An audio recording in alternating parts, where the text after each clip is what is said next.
Kung hindi gera ay ganito naman ang mababalitaan mo. Isang helicopter ang bumagsak at dalawa na naitalang namatay. Ako po ay lubos na nakikiramay sa mga namatayan doon sa helicopter na bumagsak.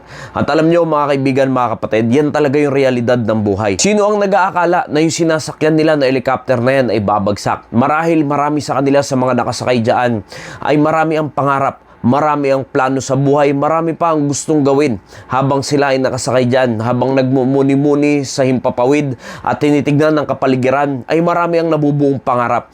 Pero sa hindi inasang pagkakataon, ganyan yung nangyari sa kanila. At alam nyo mga kaibigan, mga kapatid, ganyan din po ang marami sa atin. Marami sa atin na may marami pang pangarap, marami pang gustong gawin sa buhay, marami pang gustong ipundar sa mundong ito.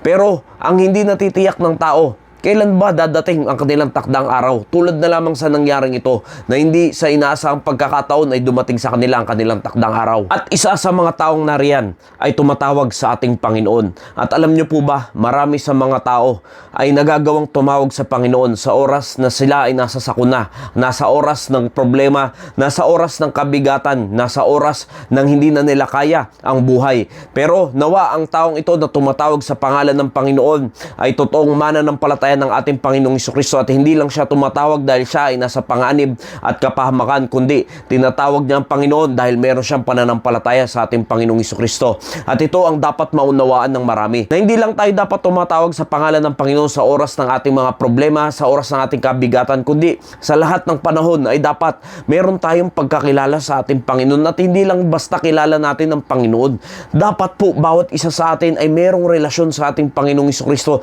dahil hindi alam ng bawat isa sa atin kung kailan darating ang mga ganyang pagkakataon na tayo ay dadatnan ng ating takdang araw. At yan ay darating sa hindi mo inaasahang panahon. Kaya dapat sigurado ka, nakatitiyak ka, anumang oras, anumang panahon dumating ang iyong takdang araw, ay meron kang relasyon sa ating Panginoong Jesucristo. Dahil kung darating ang iyong takdang araw at wala kang pananampalataya sa ating Panginoong Jesucristo at hindi ka pa rin tumatalikod sa mga kasalanang kinaugalian mo, sigurado hindi ka makakapunta sa kaharian ng Diyos at mananatili ka sa dagat-dagatang apoy. At alam niyo po, marami ang natatakot sa atin sa unang kamatayan, na hindi alam ng marami na hindi pa dyan nagtatapos ang buhay.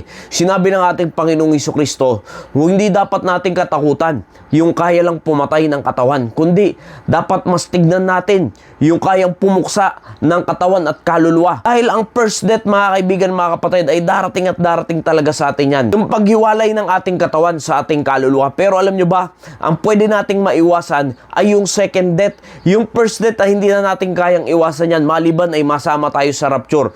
Pero pwede nating maiwasan yung ikalawang kamatayan na sinasabi ng Revelations 20:14 na ang death and hell were cast into the lake of fire. This is the second death.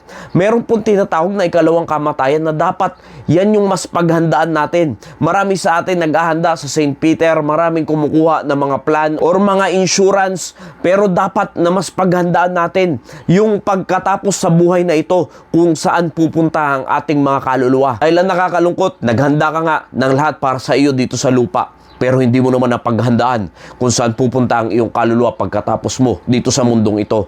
Na yan ang pinaka-importante, dahil diyan ka na mananahan for eternity ng walang hanggan. Kung ikaw ba ay mananahan sa impyerno o ikaw ay mananahan na kasama ang ating Diyos sa langit, na dapat yan ang mas tignan mo, na ikaw ay makapunta sa kaharian ng Diyos. Kaya alam mo, sikapin mo habang ikaw ay nabubuhay, may lakas pa, hindi mo alam kung kailan darating at takdang araw, dapat bago ka pumanaw sa mundong ito, meron ka munang relasyon sa ating Panginoong Jesucristo at nagkaroon ka ng pananampalataya sa Kanya. Nawa, naging pagpapala po ang mensaheng ito. Maraming salamat po, and God bless you all.